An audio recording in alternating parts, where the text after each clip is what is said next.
Hey guys, welcome back to Mantalk.ke. I hope you're well. Thank you for coming back this week. Now we're back in Kofisi. This time we're in Riverside Square. This is where I am most of the time during the week. And we have an amazing guest. I'm going to take you to O and the wide camera to tell us what's going on. Today, on this fantastic occasion, we have none other but the fantastic, JB. Come on. JB from Home254, Ratatatata. super founder, the guy who's refused to make us hoodies unless we pay him an exorbitant amount of money. The most handsome man. I think the questions that have come in have been crazy. They've been asking about how he makes hoodies and not about his relationship status. That's crazy. Shout out to you, JB. How do you feel coming to Mantalk today? Being my first podcast, I feel fantastic. Yeah, I'm getting into it.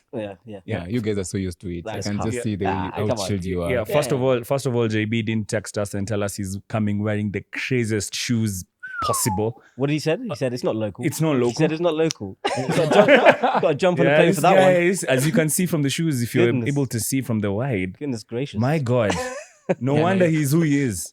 Like, how do I get matching shoes for every hoodie color I have? So it means like for every 42 colors that we have, I need a pair of shoes. So You have 42 That's colors. 42. oh yes, That's crazy. Let's put that in the bottle. Because this season, we have a new way of starting the episode. Go on.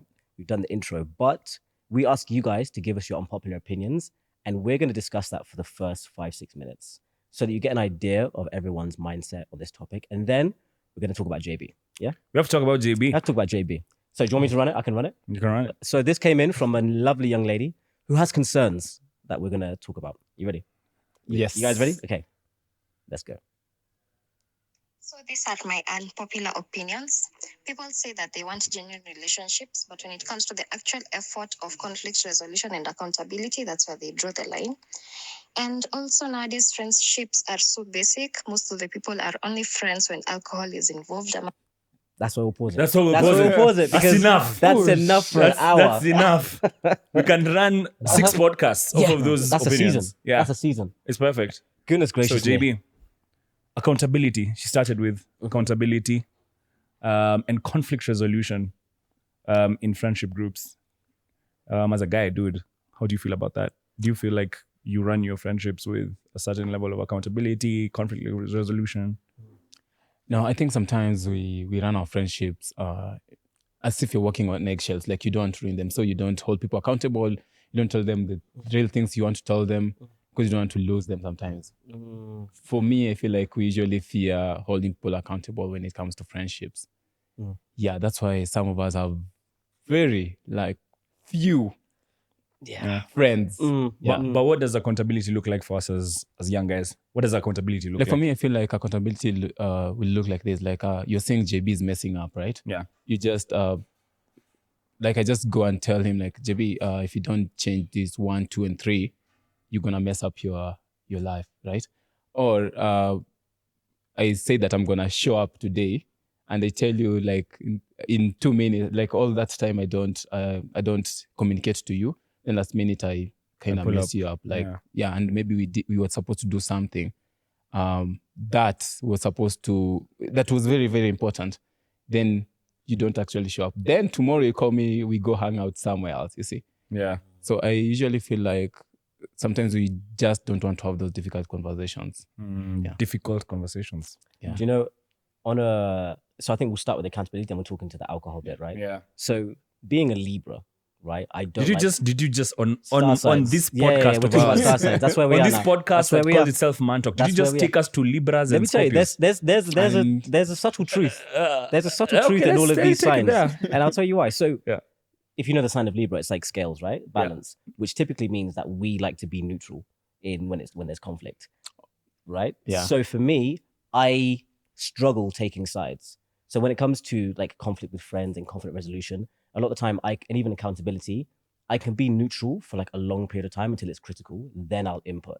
That's what I struggle with, like saying to like, if you've messed up some way, I won't be able to just off the bat say, okay, bro, I think this, and this. no, you see. I wait until it's like, okay, there's a bad consequence on the other side of this decision. That's the only time I kind of like step in and say, this is my 2 cents. But my problem is I struggle to pull my friends and hold them accountable off the bat unless it's like critical. Yeah. And the bad thing about that, we've talked about this as well, is like, young guys, when it comes to mob mentality, and you can all have the same mindset because no one wants to speak out. And then you all move in a negative way and you find yourself discussing things that no one really believes, but because no one spoke out, you've kind of had the same mindset, and that's how bad things happen Yes. in groups of guys. So it's a bad thing on my part. I need to work on that conflict resolution. And For me, I think I'm on the opposite side. I know. Yeah. I know. Hey, he'll call you 3 a.m. I'll be like, what's this nonsense? Yeah. Oh yeah, Yeah. No, that's it. Yeah, for me, it's like, what's this nonsense? And because I also expect the same from my friends. If you're the type of person who will wait for me to be struck by the lightning when the clouds have been gathering, maybe And you saw them gathering. yeah, and they the didn't clouds have been speak up, gathering yeah. above my head. Yeah. There are all the signs, and then now when I've been hit is when you come and start telling me, bro, I kind of thought, shut up. Yeah. I saw, You were right there, I saw brother. this coming. I I saw this coming. I'm like, Yeah. don't tell me you saw this coming when I'm knee deep in an addiction and like, you've watched me kind of walk through the whole thing. I'm more of the kind of guy for, no, this plays out this way. And it also has injured some of my friendships because a lot of people will be like, Oscar, you need to mind your own business. You know that thing? Yeah, I Yeah, know. it's like, yeah, Oscar, that you don't need to have an opinion Like about you're getting everything. into my personal Yeah, space. you're getting into my personal space. Bro, what's up with you guys? You just be cool. And for me, it's like, nah, by the way, that's a high risk situation you're getting into. For example, if you're in a situation where, let's say, we all, there are certain friends of mine where we've all started school together, let's say. And then at some point, we drop off. At that point of drop off, I will tell you, okay, 5-6 years from now, there will be a consequence. Yeah. You might not see it, but you will suffer. Or you get into a relationship with someone who I personally, when I meet, it's like, bro, like you've asked me for my opinion. Yeah. Yeah, that's good. This is my opinion. That's the thing, though. Okay, do you find that you only speak when someone asks you their opinion? That's my thing. I wait for someone to ask me my opinion. I don't give it on Yeah. I feel sometimes I usually, and I think I've learned this from the team that I work with. Sometimes you don't have to wait for someone to ask you. Sometimes you just go to them. Yeah, and tell them like, this is not working, like 1, 2, 3, 4. And trying to put that in friendship is not easy. Yeah, that's tough. That's Yeah, really tough. do you think there's a difference between running your friendship and running a business? Oh yes. Okay, what are the Or differences? did I just speak up too loud? Yeah. Yes. Yeah, what do you think are the differences? When you're working with friends, like, okay, I will not get, maybe that will get when you get into the deep in the episode, but I can tell you, when you're working with friends, you will not want to hold them accountable because you're feeling like, are these people with me from the start? If I tell them now they need to do this and hold them accountable when they mess up, Yeah. they will leave me. Then, when they leave, they say, now after you've grown is when you want to distance yourself from us. JB, you have changed. Yeah, you've changed. Yeah. What does Jay-Z say? He's like, I didn't work this hard just to stay the same. I didn't work do all this to say the same. Not to stay the same. Okay. Yeah. But do you think there's different friends that you can have that conversation with? So for me, even though I struggle with pulling up my friends and saying pause, if it's my family, I think it's because I care about very few people. Yeah. Like my 4 people in my family, I can pull them up straight away, even like my pops. Yeah. But I have maybe you and like 3 other guys that I'll tell them. But I think maybe it's associated with the level of care and love that I have for them. Because a lot of people, I can watch you mess up, I'll be honest. Because I care about a very small amount of people. Yeah. I think that's maybe why I don't pull up everyone. Yeah, facts. Yeah, But sometimes also caring about so many people, it drains you, Bruh. it drains your Yeah, I'm energy. not a therapist. Do you know what I mean? Yeah. Yeah. I'm not Superman. I was not born in Krypton. Exactly. I was born Yeah. I was born in a Right hospital here in Westlands. Yeah, likewise. Were we born in the same hospital? There's a Aga Khan? probability. Yeah, probability. Aga Khan? Nope. Pumwani. Uh-huh. Me and the others who are watching. Yeah, so like you see that whole thing of saving people. Also, I agree with you. But for me, I'm also the type of person who I'm very giving, so I'm very gregarious. So I tend to have a rather large friend group, people who I genuinely care about. However, over time I've learned that I can't, like you guys have, I can't cast my net that widely, and over time it's become so tight. And like you said, I can watch. Even me, I can eat the popcorn. Yeah. It's like, Sometimes wow. I feel like the others Yeah. who you'll just tell once or twice, then if you see they're still messing up, you just let Leave it with go. God. But there are others, maybe your close circle, you have to like make sure you work with them. But do you Yeah. work with someone? This is actually the question, right? Someone has to want to work with you. Otherwise, it just like doesn't work. Because I have to see that desire to be better. Because sometimes some people you can genuinely want to be there for them, and in the end, goes nowhere because they just don't care about themselves enough. Yeah, I feel for me sometimes it's till someone tells me like just leave me alone, then they actually really mean it. Like you seeing them avoiding you, they don't want to change because it's actually I think it's hard and it's draining. Yeah. So sometimes you just let it. You let people go, then let them mess up, then they'll come to you and now ask. Remember what were you saying again? That's, I think that's the thing. Yeah. Okay, Alcohol. Let's get into fair weather friends. Fair weather friends is what's that? That seems interesting. Fair weather friends, where when everything is nice and sweet and the alcohol is pouring from all kinds of bottles and people are singing your name. Come on. They are always there somehow. Always conveniently there, bro, as Hyenas. they pour. But then when the time for the bill comes, brother, they're not around. Are you guys own a company so you can pay? Yeah. That hit me deep. That was too real. That was too real. Yeah. So So like, what's your take on that? Like, how have you had fair weather friends in your life? Have you had like the bottle broskies? And how have you handled that? So for me, it's a good thing. I can't really relate to that but I've seen people, because I don't take alcohol. I don't go out. Maybe once or twice I do karaoke with my bad voice. I've seen. But it's bad. But it was worse than yours, right? It was worse than yours. Yeah, at least I tried. Yeah. But I've seen people like when it's time for parties and alcohol and everything, they'll be there. Always. Then when you have some trouble or you just need help from them, they will leave you on red, you know? And it's usually, I wonder how they will do it again. Like someone left you on red when you needed help. Then when it's time to go party, again, you will show up. I totally don't understand that. Maybe Oscar has experience in that, so maybe he's going to tell us about that. Man. Like for me, my perspective when it comes to your friends not showing up for you is exactly what we were talking about previously, where you thought you were in their net. You remember what you just said, where you thought you were among their 5-6 people who they do anything for, and then you're 5-6 people, but they're not really that for you're not that to them. Oscar is this really cool guy who's like, he talks a lot and he's just a vibe in a party, but outside of that, I don't really care. You get what I mean? Like you, but then for you, that person might actually be a super close friend. So that misalignment is, I think, what leads to a lot of disappointment and betrayal, where you feel betrayed because you thought that these people have held you to a certain standard because you've held them to that standard. But that's not the truth, fam. You'll find that, no, my guy, may only like you because you swiped that card. I only like, but beyond that, I don't care. Or may only like you because like you bring baddies because you have a podcast and girls like it. So, so you get what I mean? So like the girls. That's, everybody knows that sometimes there's those friends that, guys call because he always has chicks' numbers on the phone, or you only call because he has money to spend, or you only call because he knows what's happening in Nairobi and has those VIP access. Those small. Oh wait, is it the same thing as maybe some people are your friends because they need access to your other friends? Yeah, exactly. You know what I mean. All those people using people for all these different types of things. And then when you actually go through something difficult, they're like, really crazy. Yeah. And in fact, they'll be the first ones to go and start talking about the issues that you have. Because like you misalign them. So the best way to handle that type of situation is to actually keep your friend group small and tight. And because it'll hit you, it'll hurt you. It'll really, really hurt you, because fair weather friends are actually some of the most difficult things you can go through as a guy, because they won't tell you when you mess up. They'll enable it because they're benefiting. Then once you get the consequences of the actions you have, you're all alone.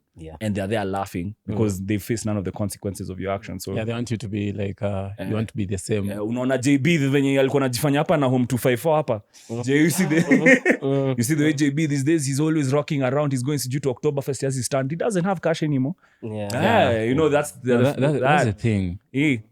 But do you think there's a test for friends, like to know who are your close friends or you are really friends? Is there like a litmus paper test? Like if it's blue, they're your friends. If it's red, they're just there for their season. We have a thing on here. We talk about it basically every episode, called FMS. Every single episode we talk about this, and it was something my mum taught me, which is friendship management system. Right? So you have different friends where there's a category for vibes. There's guys you go for business advice. There's guys you go for if you want to talk about relationships, because they're experts in that field in terms of your relationship and your dynamic. So even when it comes to the people that are there for vibes, I've got to the age where I don't expect them to be there when I need to talk about my relationship, or I don't need my relationship person to come out with me or go to coast, you know? So that's how I've kind of separated them. So then, and on the back of that as well, I feel like what I've realized through the fair weather friends is just how precious my other friends are. So that blessing of contrast, that's why I've actually looked at it as a good lesson. And that's so when I put them in the FMS system and they come out in a certain way, I'm like, okay, cool. I can appreciate you so much more because there's a big group that only fit into here. Yeah. But then the guys that hit the full circle where we can do relationship talk, we can do business talk, they become like best friends because you're aligned on so many things. So for me, that's how I've kind of categorized my friendships, and it's worked like a treat. Yeah. For me, just to add to that, because that's the FMS system, transitions.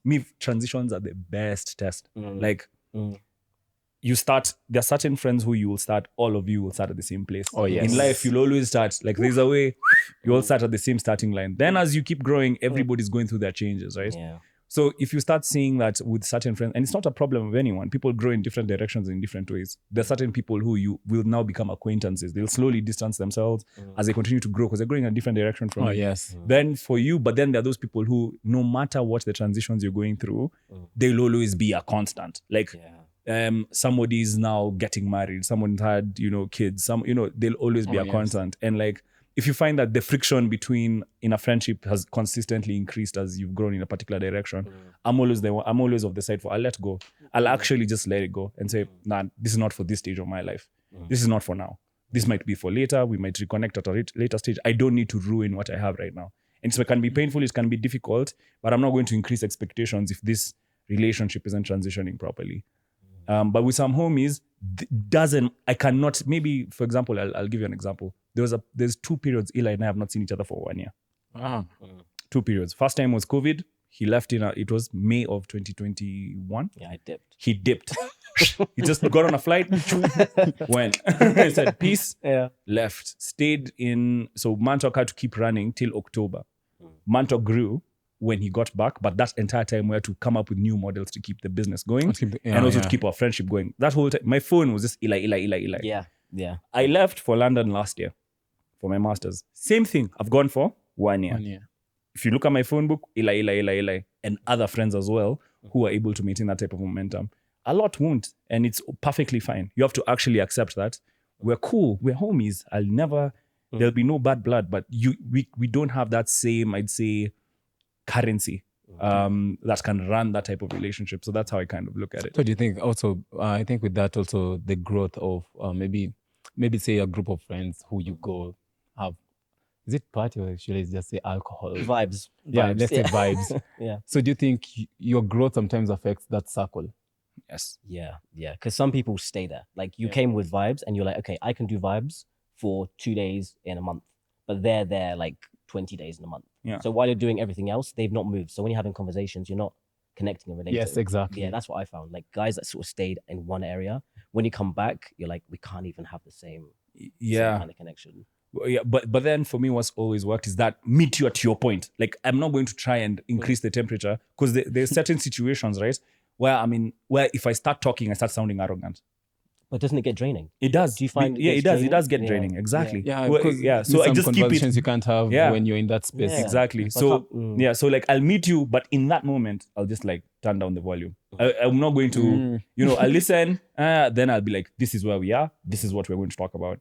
And if you want to take it there, I'll let you take it there, but then I'll bring it back to where we are all comfortable. Because sometimes you'll find that you're having conversations with people, and when you speak, you're arrogant. When you speak, when you start telling people about how you're trying to scale a hoodie business that's already doing very well and you're having celebrities on it, someone else who doesn't have that type of success, and you're like, man, I'm so stressed Like, about it. can we just drink tonight? Yeah, and just bro. go? There's that chick- talking business. there's that. There's a shorty here who's thick and fly. Like, why are we talking about? Like, you know what I mean? Like, when you have it's a genuine need that you want to talk about. Oh, yes. Yeah, it's probably the wrong space, but it's a genuine need. Yeah. You thought that this friend can go like, oh, bro, are you sure you're okay? You don't sound fine. Like, this is all happening, but are you fine? And a lot of people don't have that. A lot of people exactly. are like, bra, hey, pour me a shot, banana. Pour me a shot. And before you leave, make sure you pay for the bill. Yeah. So if you go without paying the bill, you're the enemy now. Yeah. Then they start talking about he's changed. He's changed. We'll send him that receipt. Yeah. Those morning afters. Anyway. Wow. Yeah. Let's talk about your journey now, right? Your journey now, because the reason we're talking about evolution is because of how you've evolved, right? Yeah. Oh yes. So I doubt you'll be new to a lot of people here, but you might be. So I'd like us to start from what you do now and how you started doing that. And then I want to get into the lessons that you got along the way. Because I think there's a lot of young guys that want to do what you've done. And a lot of the time they don't see representation or people like them in that space that's able to be very candid and talk about it. So the aim of the next half an hour is to like give a 15, 16-year-old guy who wants to get into apparel, like practical gems that they can take away from the episode, right? So we always start at the start. So JB, I won't say how old you are, right? But like It's okay. You can You're say my happy to? age. I feel like it's okay. Okay. Let's start with how old is the brand Home254 and when did it start? How did that come about? So Home254 actually is 7 years old. It started while I was still in campus. Yeah, I'm actually an engineer by profession. Electronics and computer engineering. Yeah, those days it was all about conventional jobs for our parents, but these non-conventional jobs were not accepted by that time. Yeah, I'm 27 years old. What else am I supposed to say? Because I'm trying to How figure did it out begin? Like, how's the idea? I'm trying to name? figure. Yeah. So I love this country. Our country is it has so much of its problems, but I love this country and I love fashion. Back in campus, I could not afford so many things. So we used to buy thrifted clothes. Then we take them to the tailor, redo them so that they can be fitting. Yeah, I have one photo that I have a very nice suit. That suit was done by my tailors. I don't even know where that tailor went. Yeah, we used to buy thrifted clothes. So I've been loving fashion and I love this country. So I wanted to find a way to merge the two, like fashion and patriotism. That's the initial. the name, We usually have your first why. I didn't even know it was being called a why. That was back then. We were just doing it for the sake. Then I never, and I still don't love when people wear apparel, the colors of the flag. Like someone using a flag to make the shirt. Yeah. I used to find that so annoying. So I was trying to find a way of making it fashionable and still show you're patriotic. That was the intention at first, but that has transitioned by now. So I tried finding maybe people, when you're starting, when you tell people I have this brand, I don't know if it's calling it a brand, people that I should say product. That time I had a product that we are labeling home. So when you tell someone's asking you, are you in real estate? I'm like, It was just called Home. Yeah, like Home254. People feel like you're selling homes. Okay. Actually, that was my first reaction. Yeah. That was when I heard about Home254, I was like, why this guy is renting apartments? You see, And then now is trying this to much convince for hey, this guys have much for nice rentals. Maybe I should ask them. They should go into fashion. Yeah. Yeah, so trying to make people understand, no one was getting it. Then there was this lady, I usually like telling this part of the story. There's this, in campus and engineering, a class of 30 people, you'll only have maybe 2 ladies or 1. So we had this one who was taking engineering too. She was my crush.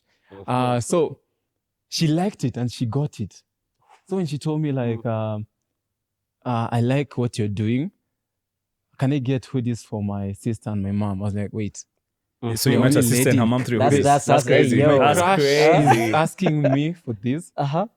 Yeah, and there was no Thika superhighway. So, coming to town was such a hassle because everything was being done at River Road. Those days, I didn't have my own workshop. I didn't have my own tailors. I depended on, there's a person in River Road that was doing for everyone. Like he was making stuff for everyone. Yeah, so I came, coming from Thika I was in JKUAT. Coming from JKUAT to town, that could take like 3 hours. Jesus. Then from town back, because you're going, you print, then you take them back. That's another 3 hours. So I missed classes. Oh, no. Yeah, so the only time it hit me that I used to miss, engineering, you miss one class, you go back, you feel like you missed a whole semester. Yeah. So I started, when it hit me, it's when I got my first, supplementary. Yeah, that's when it hit me like, because my dad was furious. Yeah, paying fee and you're going to play in school, You're making hoodies. Yeah. You're making hoodies instead of doing engineering. No, I didn't know. I just told him like I did exams when I'm not feeling well and all that thing. But when I told him like, on my 4th year, I told my dad, I went on straight to him and told him, Dad, I feel like I don't want to do engineering anymore. The silence was loud. What? What do you want to do? I said I want to sell clothes. When was that realization though? Was it 2014, after the on crush? my yeah. Was it Yeah, after the my crush? Of yeah, course, because now always. it's so like now I can actually always sell is. this thing, Yeah, and yeah. she got it. Yeah, I think it's always- she was too smart, and she got it. Like Yeah. So I went home and told my dad that I don't want to take engineering anymore. I want to sell clothes. You have to be an engineer like me. I know he's gonna watch this, but anyway, I'm just saying the journey. Yeah, he told me, Yeah, he told me like he wants me to be an engineer like him, but I was not feeling it. But you know what he did? He went to school. He paid the whole fee till my 5th year and told me, if you want, leave it. I'll have counted my losses in school. Then I sat back and I said like, will it hurt me to just complete this? So I went and did, long holiday, I went and did my supplementary. That thing is embarrassing going back to school when schools are closed. Everyone knows that you failed and you're selling clothes, Yeah. And that time you're selling only 3 t-shirts. I remember we were selling like in a week, you're only selling 3 t-shirts in a week and maybe 1 hoodie because no one was. I can't understand how I was like, why are people not getting it? I had a question. I have a question, good sir, because this story is. I'm there with Juicy. you. I'm there with you in your supplementary exam. I'm there with you. I have a question as to when you made the shirts, because the packaging and the labeling is so good right now. Like the product itself, the packaging, the labeling of Home254 as a brand. Back then, was it as good? Did you have the vision to that point, or were you just printing shirts, putting them in a black paper bag? You get them in class. So I remember we had those days. I don't think the papers were still being used. Nowadays we don't use polythene. Yeah, I was just packing them in my. I still have that bag. It's like a leather-ish bag. I used to just take them. Then I give you like, here's your t-shirt. Like I was not even packaging them. My God, yeah. Like those days, then I think we didn't know the logo standards. We didn't know how big the logo is supposed to be. So we could print the logo. It's going till under the armpit. You see, don't care. Yeah. So Crazy. I go do my supplementaries. Then I decided like I'm gonna put this on hold first. Then I did my engineering, graduated. Then when I graduated, after they put those, those shiny things and all those things, I was happy and stuff. Then when I was done, I gave my dad that certificate. Same. Yeah. And I've never seen that thing since then. I don't even know where it is. I don't know. I maybe one day I'll look for it, but I don't know where it is. I just gave it to him and said, this is yours. Now let me start my own thing. Yeah. I have a question, right? Recently, a very high-ranking political official who was doing a ceremony, I think it was JQuat, said that you're graduating, but you're entering a job market that, quite frankly, has no jobs for you. What do you think that your stance on creating your own opportunity has changed your life, the trajectory of your life? Do you think you'd have been an effective engineer, and where do you think your life would have been if you just went the route that your dad had like chosen for you? No, I don't think I will have flourished in that space because my space is the creative space. I love, actually I didn't tell you about how the logo came about. The first, we usually call it the classic logo. I was trying to find a way to name this brand. I started with Nyumbani, then I was like, that's too limiting. I started to find, how can what's the biggest, the strongest word that people use in this world that like can have an effect on you? Then I realized that home is, I don't know if there's any other, because peace is home, love is still home. Most of these things are home. So just to add the Kenyan feeling was the Home254. So you see, for me, I love creating, all these things were being doodled. Then we now put them on like the graphics and all these things. So for me, I feel like I would not have flourished as an engineer. I'm not saying, there are people in our class, I see them now, big engineer, and I don't feel bad. I am even happy. Like seeing them, I see their names in the newspaper, I see their names like engineer, what, And I'm so happy. But for me, I don't think I'll have flourished in that because it was getting, I was not feeling it. It was hard, it was everything, but it was interesting at first because telling everyone like I'm an engineer, sounded good. But second year, it was all. So I feel like for me, the field that I am in, it's so challenging because now you need to create, and again you need to know the pace at which you're creating because sometimes you can. I don't know if there's something called over creating. Like you're putting so much out there that does not even make sense. Before people absorb this, you already have another one outside like that. Yeah, so after all that, now where we are right now is Home254. I remember that time it was around 3 t-shirts per week. Now I think we push so many products even per day. Yeah, because... You told me once I nearly fell over. Yeah, yes, you told me the number. Yeah. It was crazy. Yeah. Yeah, we pushed so many products. And I don't think it's because... Yeah, I think where we are as Home254 right now, people already know the quality. So it's about the emotional connection people have with the brand. Like that's where now we are, because if I keep on telling you can't see quality on photo, you have to come and see it. But now after you tell someone else, everyone, now we don't, you'll see most of our things we put out there, we don't talk about quality because it's already sold itself. Now we're trying to build a community around our brand. Yeah. Before we get into the community, because we're here. Let's, Ladies and gentlemen, I don't know if you're hearing. Now, we don't want to forget about the 15, 17-year-old, right? Yeah. Let's go back to campus and practical tips. So, how did you fund the t-shirts with the logos up to the armpits? You had to, you had to put that. How do you manage to fund that? Because a lot of guys are at the stage where you are now. I need to be an engineer. I love doing clothing, but money. So, how did that happen? How did you pay for the packaging, etc.? How did I forget that? Yeah, That's usually interesting. But so in JQuat, there's usually 3 groups of people. There is Gate A, Gate B, and Gate C.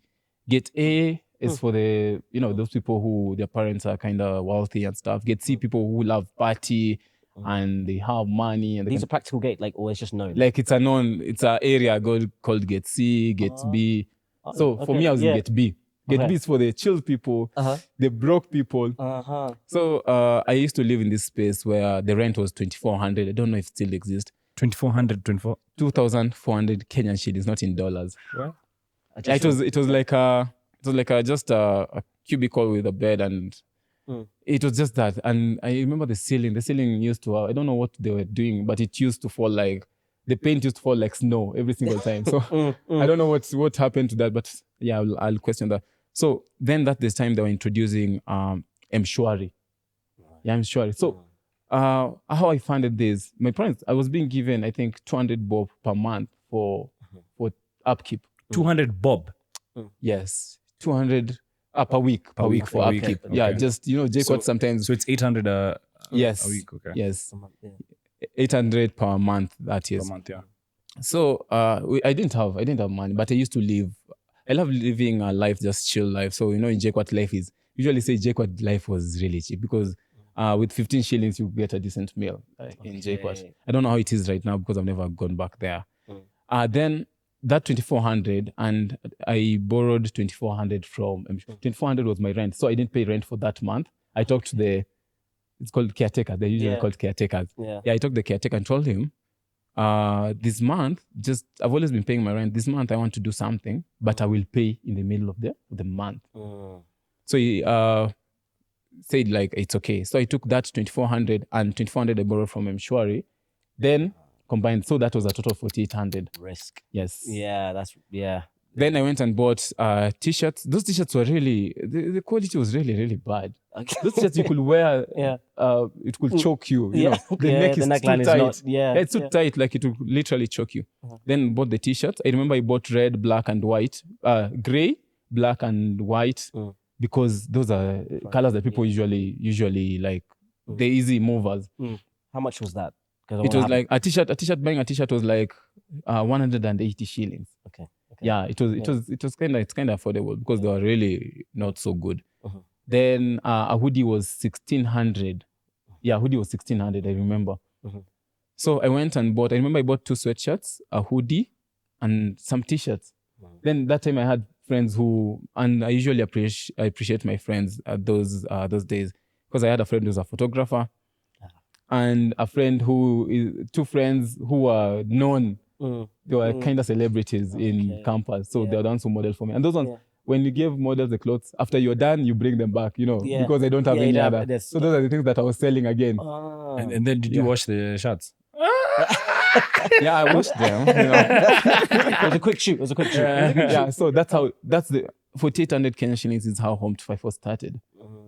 Yeah, so I usually feel like in terms of insane. I think nowadays with raising capital and all stuff, it gets into people's head like before you start a business, you need so much money. Yeah, for me that's how I started with selling those, and that's how selling them I bring back the money to the business. Since then, profit. How much the profit. Make on... that time profit was less. Like it was like 50 shillings because you remember transport. You remember there's the time that you invest in that, then you can't sell. People don't know your brand. So let me not. I usually don't like saying people don't like your product that time, so they won't spend so much money. So I was buying a T-shirt at that price, then could sell it. That was 180. Then branding, because I didn't know about branding. I think those people were conning me that time, but it's okay. Then the cost of the T-shirt becomes around 450. Then now you sell it at around 650 because that time it was not around 800. So we were making around 200 bob. But if you count like, I think people usually count profit as the end price minus the buying price. They forget the other small things that come in between. So we can say our profit was around 180 shillings. And remember these. That's less than 20%. Yeah, and that time you've put so much effort. But you know what was keeping me going? I was there for the money because I needed like 20 shillings for meals, Yeah. But again, I just wanted people to understand. I never understood, how can people not understand like what home is? Yeah. So for everyone, maybe the 16-year-old, the 18-year-old, the 20-year-old who is trying to do something, I usually say find the clients first, then now find the clients, then get the capital. Right. Okay. Yeah. So it's usually like I sold to those friends of mine. Those friends of mine told their friends. Because that time they were like, just support my friend because he's trying to sell this. Yeah. But you could sell them buying, but they're not wearing. It doesn't make sense if you buy and you don't wear, because I felt like.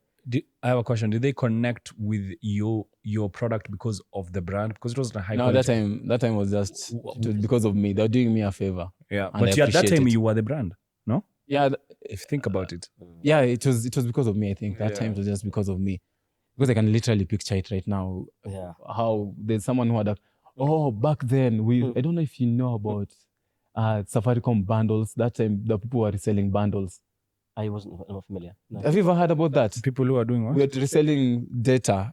We could buy 8 GB of data, then break it down with 100 MB, then we resell. Yeah. Yeah, then Safaricom stopped it because they figured out that we were making money out of it. We were buying like 8 GB, then if you break it down, you'll make some money. Right. So there's a person who really figured it out. So he was reselling that data. Yeah. So he managed to buy a camera out of that. So he was the one who was doing my shoots. The two lessons I'm hearing right now is risk and then using your network. Yes. So number one, you use your friends because those are expenses that were minimal.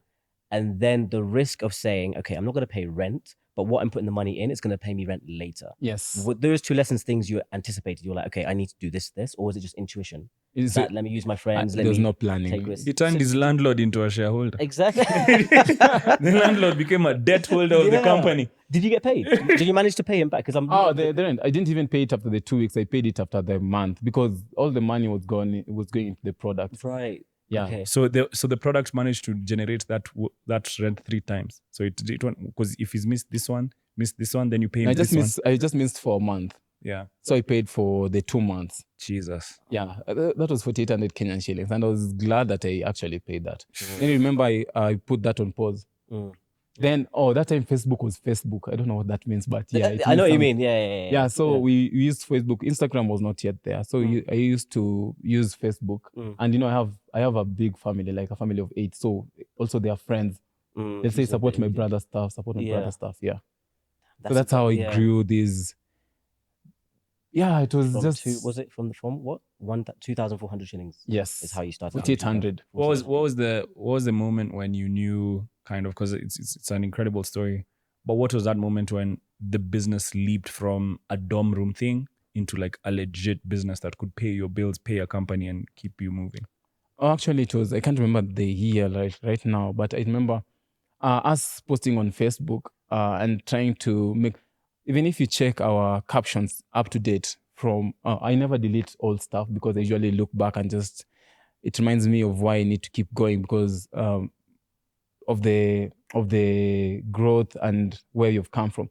So if you check our captions from back then, I never caption my stuff as if I'm selling. I want you to connect with the product. It was hard till when people started like understanding why we caption our. We not tell you these beautiful sweatpants price 3,400 buy now. Yeah, no. You'll never see that on our captions. Yeah. We'll tell you like for your travel, this is the best, it's comfortable, blah, blah, blah. Yeah. So we used to post on Facebook. Then one day Chantel, that time was Tokelezea the song. So Chantel was, I think she was. I'm a Tokelezea and with a bus. Yes, that time. Hey, that's a long time. Yeah, she saw this thing on Facebook. Then she reached out. To be honest, I did a happy dance. Like, do you know who just reached out? Chantel or Tokelezea. I used to get so starstruck. Yeah, I can imagine. Yeah, I was telling even before I started working on the order, I'm telling everyone, like, do you know who has ordered? Before it's gone to her. Yeah. Oh, wow. Then she said she wants 3 hoodies. Like how? My question was, how did she even know? How did she even? And that time we only had one logo, the home logo. Then she told me, I like what you're posting. I like the message in it. I'm like, what message? Then she bought 3. Like someone bought 3 hoodies. That was the biggest order today. Yeah. Yeah. 1600 times 3. That was good money. Yeah. That was your rent, actually. Yeah, that was your rent for 2 months. Yeah. Yeah, you see, now when she ordered, she paid everything. At that time, I used to receive money on my personal number. Then we delivered. I remember it was starstruck when I delivered. Then she gave she gifted these hoodies to someone that time. Then this person was a producer in a big show.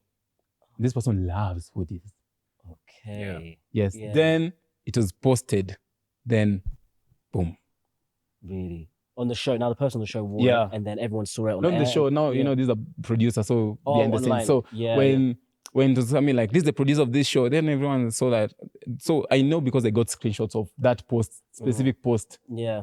Yeah. So that's how we start. That's when we got this exposure. That's where we got our breakthrough.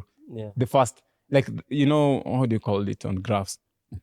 Like the way there's a peak. spike. Yeah, the first peak, then there's another one. Because in business, you need to keep finding those peaks. So that was the first peak. Then after that person reached out to us. Like, hi, I got these hoodies and they're good quality. Good quality. Then that's what I wanted to ask, right? Because at the first bit, you're the product. So people buy regardless of quality. Yes. Then after you get more than like 2 orders, 3 orders, it can't rely on the brand because these people don't know you. They only know the product they're holding. Yes. So how did you scale from, the very cheap items with the neckline to now going to, I have to produce for people that don't know me. They're only related with the product in front of them. So what did you do? Because some guys might be looking at trying to start it, but they're seeing like minimum order quantity is this. You can only buy these colors here. How do you get that next step is where people normally stop because they can't afford to manufacture? So the reason why I was even fighting to get to the next step, let me take it back. You see, now here, I depend on someone else to do my production, right? And this person has so many clients, so I'm not a priority to them. So let me tell you about this order that was made by Chantal. So Chantal made an order, right? So I want to come through for her within 3 days. But this other person does not care about Chantal, and I can't tell him about my clients because, he's powerful. We say there are Goliaths and there are gatekeepers in every industry that you get, right? They can squash you every time. They can take your business out. Yeah. They can take your business away. So I go, this person tells me, I'm in Juja, right? So I'm communicating via phone. Yeah. This person tells me like, the hoodies are ready. So I tell Chantal, the hoodies are ready for pickup. This hoodie is supposed to be a birthday gift. So you can't, I usually say the dates you can't mess up with. So I come from Juja to town. Then I get to this workshop. Then this person was lying.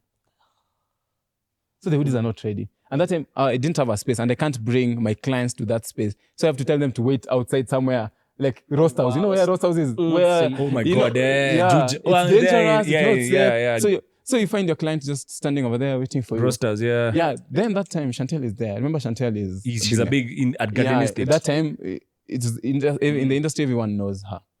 So I go, then I find these hoodies are not ready. What are you talking? What are you telling him? Slap the guy. No, you can't. The guy is busy, he's in business, so he doesn't really... He doesn't really care. Like, do you want your money back? Brother. Like, I remember that was the day that I said... I remember this is what I said to myself, and I can tell you. He had like 6 machines, a cutting table. I used to say like, God, if you give me this, I will never mess up. Now the equipment. Like the equipment that he had. I could see him, he was so busy. You being the only one who's doing that in the industry. Like I could find people lining up, waiting. People are pissed off, like their clothes are not ready. You know, t-shirts are easy. T-shirts you can get anywhere. You can, but hoodies you can't get anywhere. It was either King's Collection or, but you know, everyone wants custom-made stuff because you see, Oscar's arms are so long. He can't wear some hoodies, so he needs a custom-made. You know me. You So know me well. I told this guy, please just, I called Chantel. I told Chantel, I'm stuck on Thika Road. Can you just hang around town? When I get here, I'm going to call you. And she was nice. Imagine she agreed. Shout Chantel. Wow, shout out. Yeah. So I came really pissed off and told this guy, can you just make for me these 3 hoodies? I know a hoodie takes like 35 minutes to make. So that will be like, for 3 hoodies and you have so many tailors, 35 minutes, I need to have my hoodies. So he comes through for me, but after complaining and causing drama. Yeah. Yeah, because you know, you're really pissed off. Pushing, This is a big he doesn't know client. how much it means to you Yeah. at that moment. Yeah. And I can't tell him like, Yeah, this. for him, 3 hoodies is just another Friday. Yeah, Exactly. Yeah. So I take the hoodies, again, he had this place he did branding. He had places he's teaching and the place where he's so I take them, go to the branding space, brand them, fold them. I usually like, I think I have OCD. So I usually like when clothes are neatly folded and everything is nice. So I folded them, called Chantel, she received them, she paid me my money. I was so excited. Then she went, she posted us, she tagged, she gifted. And as I was saying, that's where everything started. Because if these people can, and that time we didn't even have such things. The hoodie was without the drawstrings and anything. It was just, I don't know. I even asked for the first hoodie. I asked for the lady just to get me the first hoodie that she ever bought. Because that was the first hoodie ever. Right. Yeah, but it was stolen. I don't know where it is now. Yeah. Of course, a good hoodie is being stolen is a compliment. Come on now. No, it's the first one. I need it. Like it will remind me of all frame my somewhere. junk. But then like if your hoodie is missing somewhere, it means that somebody stole it from her because it was just a good looking hoodie. It was a perfect product. If your hoodie is staying there in your wardrobe and no one else cares about it. So the way Eli asked, then after that, you asked how we transitioned from that. I said I never want to be in the same situation. Yeah. Like tell him, you know, it was not the first time. Every time, do you know how standing at Roast House just waiting? Yeah. At whatever Like, hour they of will the keep night. on calling you. Yeah. Like, where are you? Like, I think I just got understanding people because standing in the sun, waiting for a hoodie, then the packaging is still a paper bag, but it's folded well, you know, it's folded. Then I said, like, I want to get that. So I managed to get a And friend. it wasn't an Uber. During- Just to interrupt, like, sorry to interrupt, but I'm there with you because you're in a mat. You're probably coming from River Road, so you had to pick the matatu from where Tuskys used to be. Was it? That's why you picked your mat? Yeah, because I know that road. And then you had to go to Garden Estate with that paper bag in a matatu. At what time of the night was this? This is during the morning hours, you know. Morning hours. Yeah. So you can imagine you have like you're in a mat and like you're yeah. there. And then you have to shuffle in your seat, make sure that the hoodies aren't crisp, pick that up. I'm there with you. I can't Like, imagine. that was really, really crazy. Yeah. Trying to think about, I'm like, how did I manage that? Yeah, it's crazy. Yeah, then when I was, you know, when you're working together with other brands, you just have conversation. Oh, I'm good. I talk too much by the way, and I know that. So talking to there's some lady, she used to make her own hoodies, then come and brand them because they didn't have a machine for branding. So I started talking to them. Then they tell me, oh, actually, we can be doing hoodies for you. I'm like, really? I'm like, okay, yeah. Because these people, like, I'm done with them. Yeah. I'm done with them. Then they started doing hoodies for me. Then I usually have this photo that I usually have. I wish I would have worn that hoodie. This reminds me of when I transitioned from that, depending on these other people, to these other people. This was a ghetto in Bakassi. Like, we used to walk in mud. I used to wear gumboots because before you access that other workshop, it was, you know, these places that never get dry. Even if it's not raining, even if it's sunny, it's always like wet. It's always muddy. So I met these people, I met this tailor, we talk. They say they're going to do my hoodies. And yeah, I never had delays. And that was a good, but you know, sometimes this product, when you wear them, there's hoodies that form balls on the surface. So that means that's a low quality. But that time I didn't really care. Yeah. So after this show, and we got these orders, we got so many orders. So many, that time was like 6. You know? Okay, yeah, That's yeah. so many. Yeah, 6 in a day. In a day. It's a lot that's a still. Then you relax for 2 days again, then you wait for yeah, 6, because yeah. you see, Yeah. Okay, so I see what you're saying. yeah, and you see, I was still living with my. I think the other thing that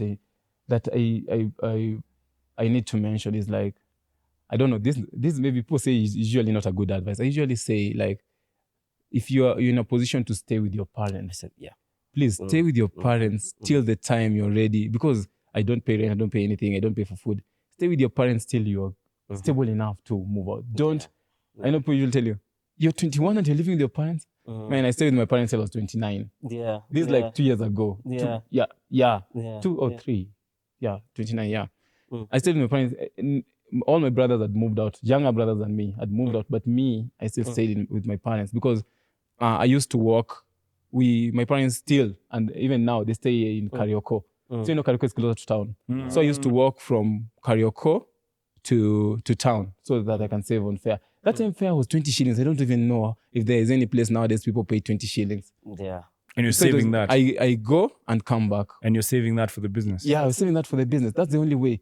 And even going to the workshop, it was Embasava. You take Embasava, then you come with a sack of, bunia. And that time you're muddy. Everyone in town is wondering like, how? Where are you you come getting from? mad? Where are you coming from? Yeah. Then I walk till Koinange Street because that's where maybe I'm doing a delivery. You can see that person really appreciating that. You've come. Yeah, like you've come, though I'm looking so weird and my shoes are looking.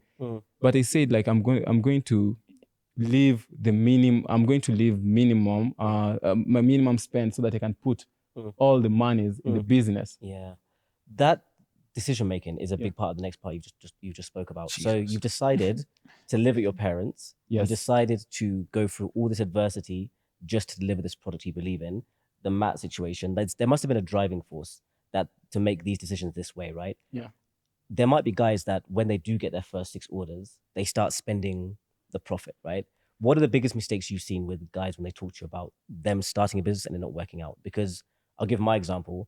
I've started like 3 clothing businesses, right? Yes. And the first one, I messed up because I got a loan from family and I ordered packaging before the items, right? Because I was like, oh no, just because they're going to take a longer time, let me order this. Then there's issues with funding. And then afterwards, I don't get the right amount of product and I have excess packaging, like things like that. So I want to know the most common mistakes that you see young guys making when they start in the apparel business, because you made very good decisions. Oh yeah. 20 shillings. That's what I'm saying. These are all good decisions, but they're good decisions. There's some things JB is saying here that if you understand Nairobi's kind of public transport system, you start to really think, because he's coming from Embasava carrying a sack. Yeah. And he's walking across town through Koinange. Embasava means that he's taking his mat just beyond Ambassador. Yes. No. So he's carrying it like this. Me, I'm even wondering how that sack is making it to the client at Koinange, because you might get mugged on the road. The sun is hot. You're there. That's why I want to know the why. Like, what was driving you? Like at that point, because so for me, I think the driving force, and still, I think our why changed maybe 2 years ago. But that time it was just to get people to understand the brand, and I think the other thing that drives me is just want to see what's the next step, what's the next challenge. I think that's what drives me. I usually avoid comparisons. So there's something you asked about, like what common makes mistakes. Yeah, the common mistakes. I think the one mistake nowadays, if everyone's starting a brand, they want to compare with other brands. That's the problem. So for me, I usually say, don't compare your step 0 to someone else's step 20. Like now, say Home254 is maybe step 50, right? Yeah. You want to start tomorrow and you want to compete with Straight Home254. away, yeah. That's a bad thing. They didn't do the gum boots. They weren't Yeah, there so the for gum me, boots. where I am, by the way, I know this, we cannot fit everything in this episode, but I can tell you something. We can't, trust me. For me, what has I've gotten help from people. I've asked for help. I've asked for help and I've gotten help from people. So one thing I was told, like let me say I have a dream brand that I look up to, right? But can I look for this brand maybe when they were 20 years old, not when they are 100 years old? Because now if I look at, let me say, the Boss brand or whatever brand is out there, then I look at what they're doing right now. You can't. Yeah, The that's decisions why they're making are different. Yeah, and again, like after I learned that, nowadays I try to, let's say I'm looking at Gymshark, like that's a very good brand. Gymshark is 12 years old. They have done massive. But the UK environment is different from Kenyan Say it environment. twice. Say it Yeah. twice. Say it twice. Yeah. Say it so So people you can hear can't it. start. You can't start and compare yourself with Gymshark. That's what I usually say. And I don't know. This is an unpopular opinion. There we go. Yeah. You see, nowadays scrolling the internet, you'll find so many people giving motivation, right? You see many people giving, but this motivation is in regards to their environment. Don't try to put it in let me say Africa and Kenya and Africa as a whole. Yeah. There's some things that do not apply here. Like, do we have even the systems or the discipline to do a 3-day work week? Do you even? But there you'll hear like, because of this and this, we can do. Those people have systems, and that's what we're fighting for right now. Let me take it back. So, the reason I'm saying about step 0 and step 20, because for me, if you start a business right now and you're looking at Home254, we're going to intimidate you, and you'll feel like you're not doing anything. Yeah. So, what I usually say, I look at someone who is in that same timeline with me, because if I start, so the reason why I understood like the UK market and Kenya market, like Gymshark is like 4 years older than us, but look where they are. They got their unicorn status, but now I can't stay. I want a unicorn status now. I said I want a unicorn status maybe in the next 10 years. People are like, no, 10 years is too far. Like, if we see our growth plan, if we see where we want to be, we have milestones to achieve. But if you want to get confused, we'll start saying we'll start going designing what they have. These people have tech in their fabric. These people have all this. They have all these machines. They're not. It's a lot. So one thing, like, don't look at Home254 right now and start doing what they do. Don't care about the packaging. Don't care about. Just do the simple things you can do right now. Like, just get you see the packaging before the product. Like that's. I know everyone say, have you seen Home254 bags? I want bags like those. And you're just starting. Unless you have so much cash that you can do that. But see, you're starting a business. Maybe let's say you don't have cash. So why would you go for high-end packaging? People don't know. People don't even know about branding or anything. So don't care about that. So just go for get the product. Let people get people interact with the product. Get these white packages. There are packages that are being made nowadays. They're good quality, but they're not branded. You don't have to have branded packages right now. Just get the product first. Then after people interact with the product, then grow slowly. Like for me, I can tell you, the only money that we've ever borrowed and I paid back was the 2,400 from M-Shwari. Ever since, we have never borrowed even a shilling. Let me stop you there. Let me stop you there. Sip water. Let me stop you there. Because there's a lesson there where you're saying start slow, grow gradually. Don't compare yourself to unicorns, because now everyone has access to all this information. But I want us to talk about debt. The debt aspect of operating a business, especially here in emerging markets, and capital raises here in emerging markets, because that's something that I think we had a chat about. You said that Home254 is driven primarily by, revenue and profits. And those profits are what drive the growth of the business. And retained earnings, basically. Retained earnings are what drive the growth of the business. So I wanted to ask you, what has kind of motivated you as a founder to not take any debt, even if your business has such healthy cash flows?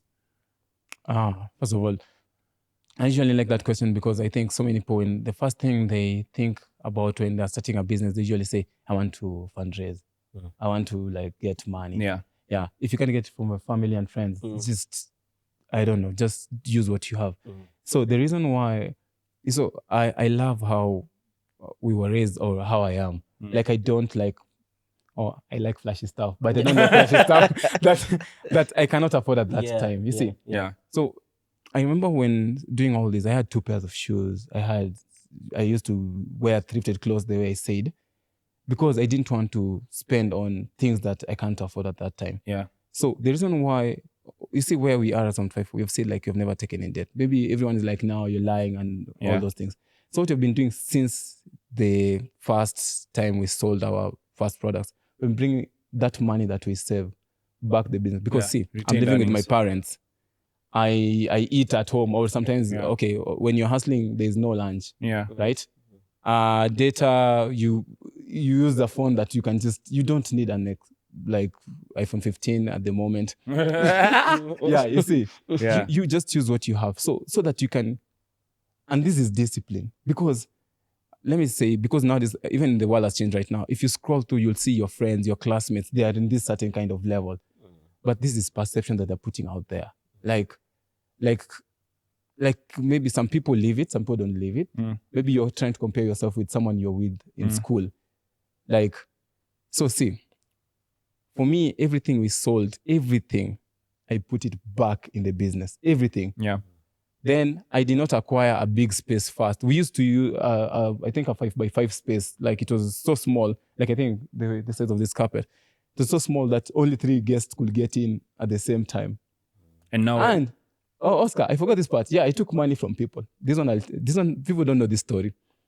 I was given, and they know these people are gonna... hey, I want to find a good way to put this. So when Home254 started being seen after that TV thing, the people who, I'm coming to your question, the people who approached us, right? The people who here in Kenya, they know to spot a good business when it's just beginning. They know this one is going to scale up. So I was given, I'd never seen more than 50K cash apart from school fees.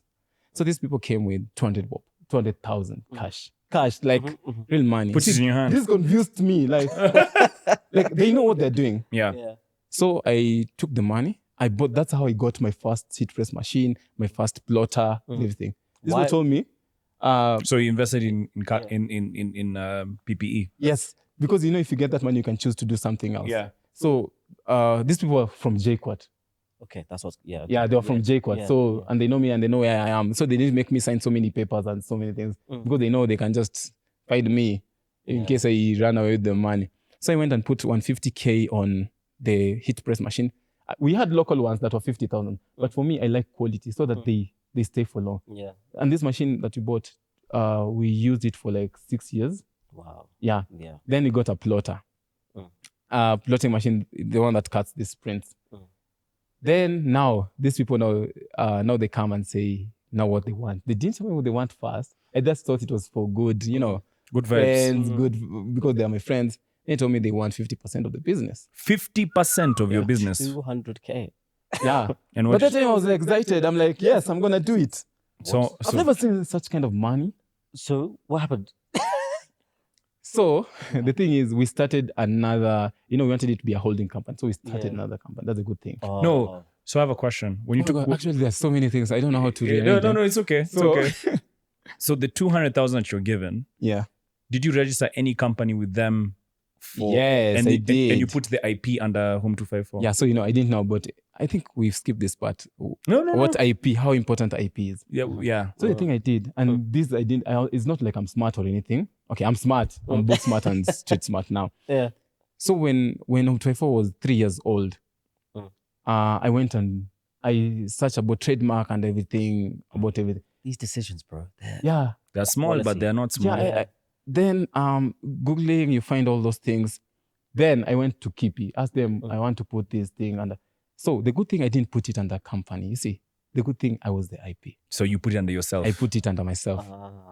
Everything, the name, the logos, everything I put it under myself. So if I don't exist, nothing. If I'm not anywhere, they cannot use my logos. You see.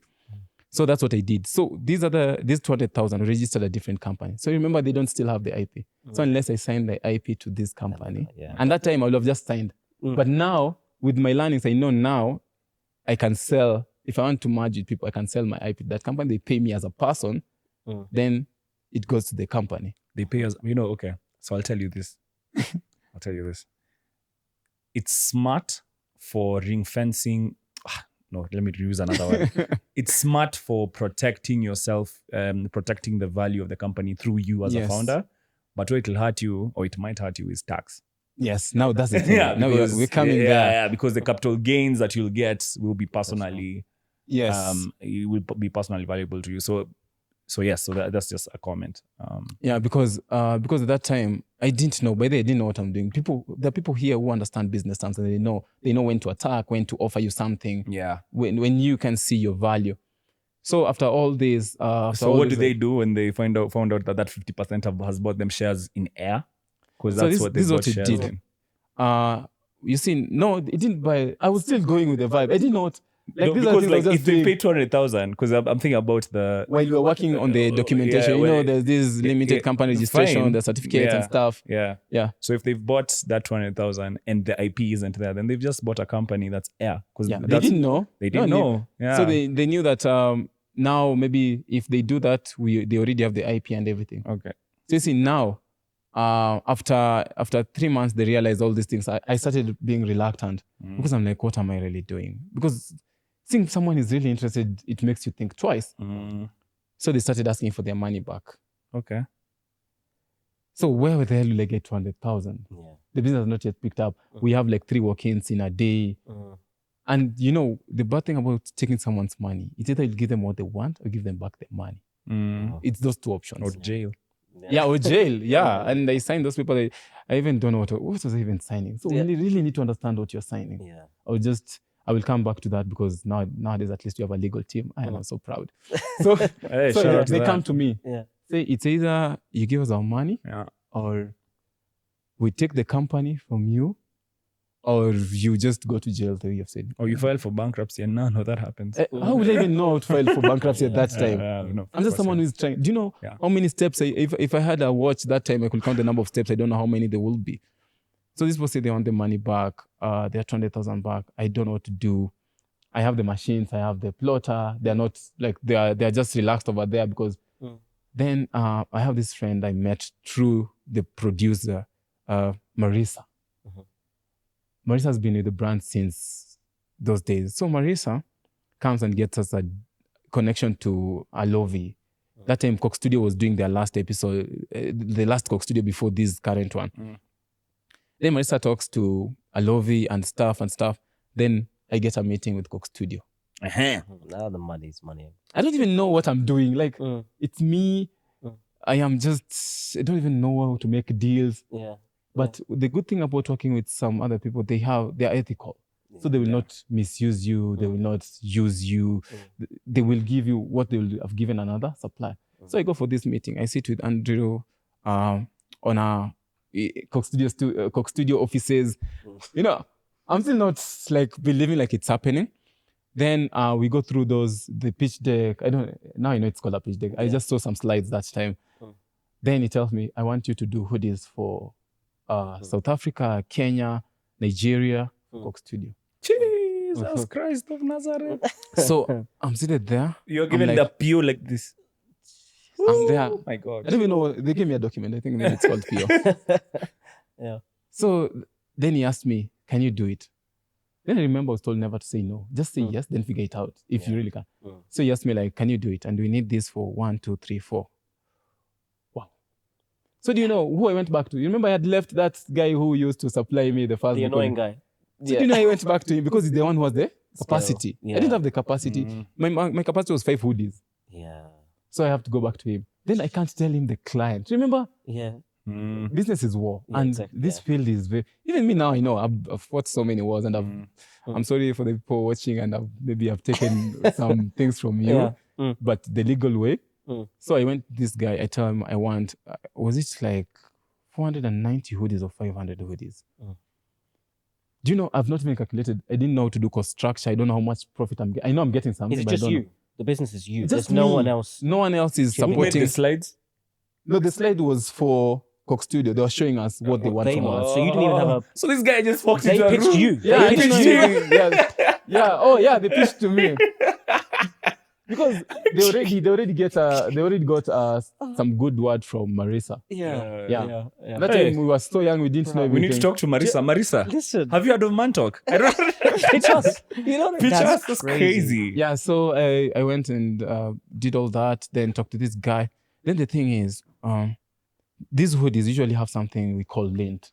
So we can't have performers wearing hoodie. Then when they remove it, some parts remain. Yeah, you can. So they wanted a lining inside the hoodie. Lining are only for jackets. Okay. So imagine we did hoodies with lining the first time. Cost. Yeah, the cost was so high and I didn't even Did you calculate. cut that in? Yeah. I didn't even calculate the cost. Let's talk cash flow. Sorry to be so specific, because now I'm starting to ask myself, like, did you have to float the money to make the 490 hoodies to actually make the Do first you know these batch? people paid us a deposit? That's crazy. Yeah. Yeah. I don't know. Well, I Andrew think that Adobe must have was one of shocked the you. best people. Yeah, that's not normal. Yeah. Yeah. So I went, did the hoodies. I brought a sample. Then I am the one who designed the Coke Studio logo that was being used that year. The hoodies that they're wearing. The logo that was they were wearing. I don't know. That time I didn't even know I could charge for that. Oh my God. Yeah. I lost money. But still, Yeah. let me continue this story because after that, we did samples, they are great. Then we did hoodies for the artists and we did hoodies for the staff in Uganda, Tanzania, South Africa, and Nigeria. Because Coke Studios is all about that. So we did for Kenya first, then they loved it, then we did Uganda, then we did.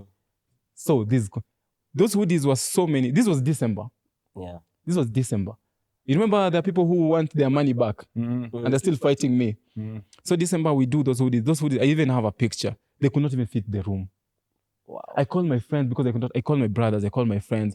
I called my crush. I remember, I had a crush because they would do everything. It's not the same girl from the first hoodie. No. Okay. That one was too high for me. I could not. Yeah, you know, manage she it. only liked the home when it's Yeah, here. it's here. It has to But be now here. when home is here. Yeah, nah. I know, but still, I will come back to her. She shops. She shops till date. To date. That's Yeah. crazy. She still shops. Home is where the heart is. Yeah. So we used to work.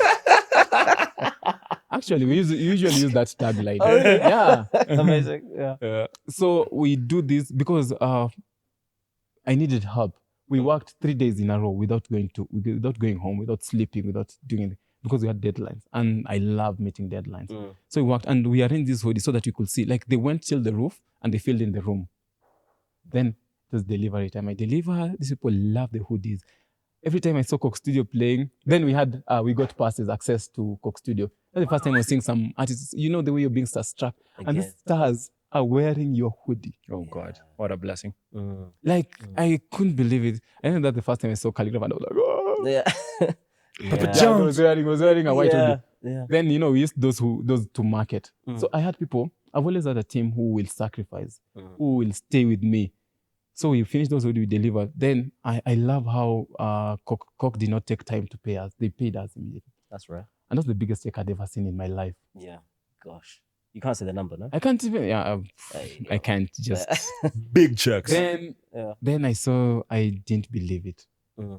Oh, and the bank account was still my personal bank account. And I think at that time, even the manager was called like, can you approve this? Because you've never deposited even over 1,000. Even 1,000 bob in your account. Then you come with a, With a few. like, where You did have you to show get them the this proof money? of the where it came Like from. they have to check, the way your ID photo does not look like you sometimes. Yeah. They have to make you, I think they make you sign like 3 times just to prove that it's you. Yeah. Then they check like it didn't bounce. Yeah, it matured. Yeah. Do you know the first thing I did? You can already guess. What? Paid out the 200. Oh, the 200K, of The course. 200K. Yeah. I took cash. I took in a paper bag. Yeah. I remember I took it, that time it was called ICA Towers. I took it, give that guy. Here's your money. I am done with debt. Yeah. I'm done with debt. And that was the lesson. Then, Coke Studio, they were giving us that exposure. I usually say, I like using this line. And I know it's very unpopular. You can't pay by exposure. Oh my God. Sometimes it depends what kind of valuable exposure it is. Value for value, by the way. And value does not mean cash. Yeah. Sometimes you can do something, get paid that 5 Gs, but exposure will have given you 20 times that 5 Gs. Like, see, we gave Coke Studio a discount, right? Yeah. But the exposure that they gave us, their team wearing the hoodies, these people wearing the hoodies, Yeah. that's where we started, and that was our super breaking point. We've never gone down till COVID. Yeah, we'll come to that. We've been growing. Calligraph posted. Then during Coke Studio is when I met Avril, and everyone knew the brand. Most of the people know the brand from Avril. That's what I'm saying. Value for value. So when I met Avril, we are starting this bomber jacket. That bomber jacket was so bad. It was the design, the stitching, it was so bad. Then she has a very clean heart. Yeah. We became friends, we interacted. Then she asked me, I remember it was my birthday, 6 days to my birthday. She asked me, JB, what do you want for your birthday? I said, I want to get 10K followers on Instagram. He said, no more. Do you know, the next day we got 10K followers and it was still 6 days to my birthday. Jeez. Gosh, just from posting. Yeah, just from posting, she was saying like, this is the made in Kenya brand that she loves.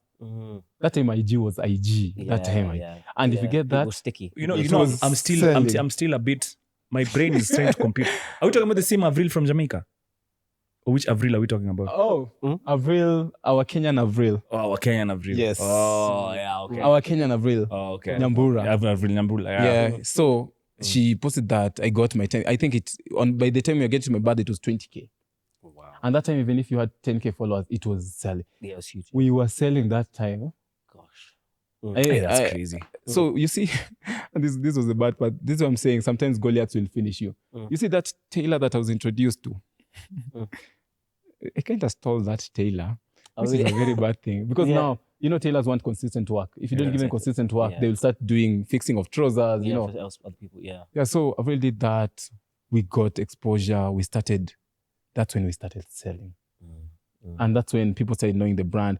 There was no other Kenyan brand that was focusing on stitching. In Kenya, that time, someone was doing you a red hoodie, then doing it with black thread, I never understood that. How would someone just accept that? If you check inside the hoodie, you find a different color of different color of thread, and they don't care. Yeah. The outside one, they'll use the same color, but inside they say, who will even check? So I started, actually, I think we are the pioneers of changing the industry. People to start paying attention to details. Yeah. So about that, Avril, I paid those people their money. Then the rest of the money, back in the business. And the rest. And did you? Yeah, I moved that small space. I went to another space, but not too big, the one that you can afford. And remember that time, we're still not paying ourselves. How do you project that? Now that's another question I have to ask. Because now you've moved your business, because I think this is something a lot of small businesses struggle with, even us as Mantalk, I'll admit. How do you move your expenditure from A, which is smaller and better, and then when you have a new revenue stream or new cash flows, how do you project that to B? How do you say, this is now what we afford, this is the new level? How do you scale your business in a nice linear way like that? Or do you just go on a whim as an entrepreneur and say, we need a bigger space, we need this machine, we need that machine, so that we can enter that space? How did you make that decision to kind of increase the spend on Home254's budget? Yeah, to be honest, at that time, it was just making decisions because of making. But now we make decisions differently. For now, we check our needs, our cash flow. Do we have run through money? Do we have all this kind of? And I have help. I won't lie. Yeah. Nowadays we get help, so we can know if we take this space, we'll be able to stay in this. And usually say, don't take a space that you'll spend less than 2 years in that space. So the next space, even us, the next space that we go, we need to know that we'll spend 2 years in that space. Yeah. Don't go then you can't afford that space. You have to downgrade after. So that's how we do it. So by that time, I was just, there's nothing we were doing. Like, I didn't even have, my weakest part that I can even tell all people who are starting a business are finance, man. Your finances, know those now, know those things. Yeah. I didn't know anything about finance.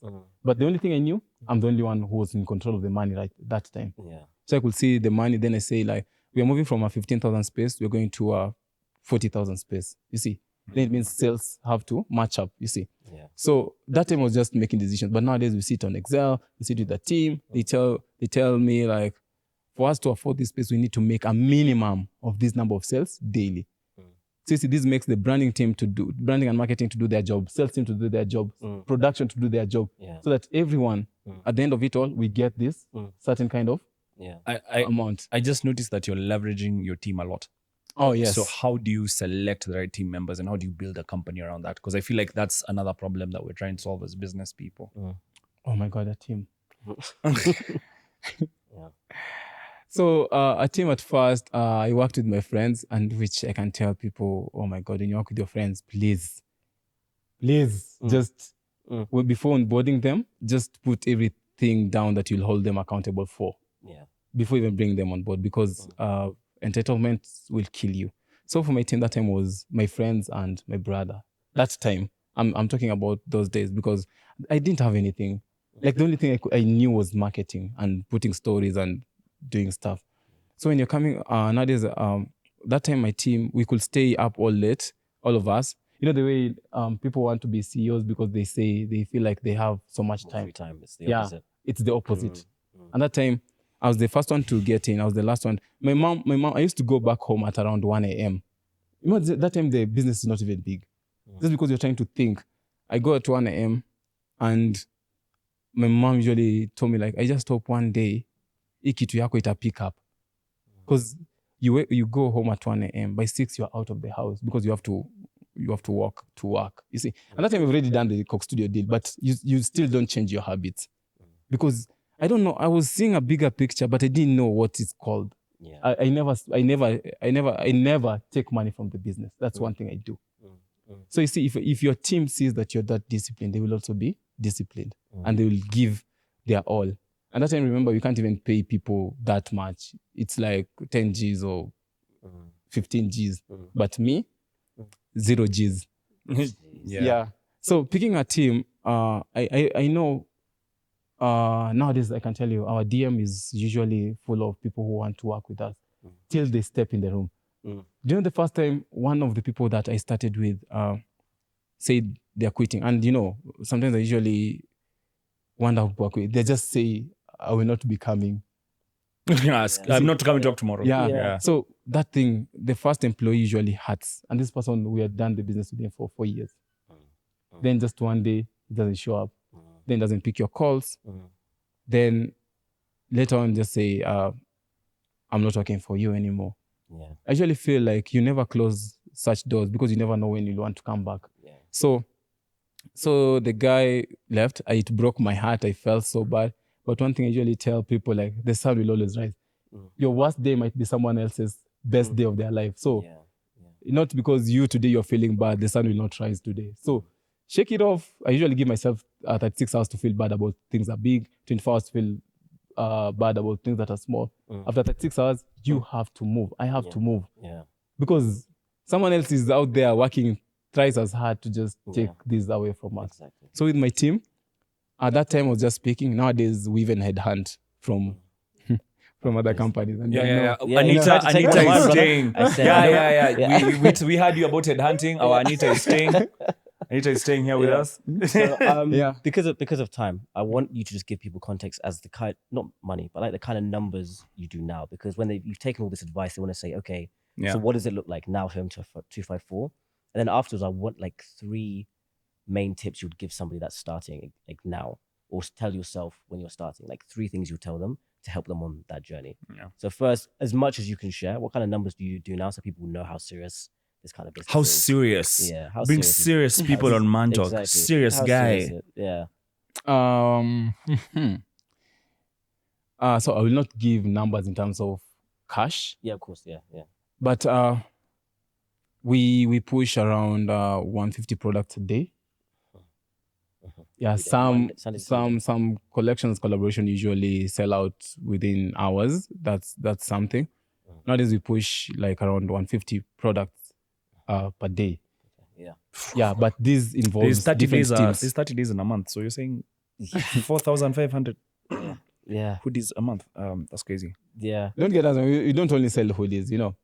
You sell other things that I can't publicly say on this podcast. I mean, Yeah. Wow, we sell t-shirts and stuff. And how many employees at the moment?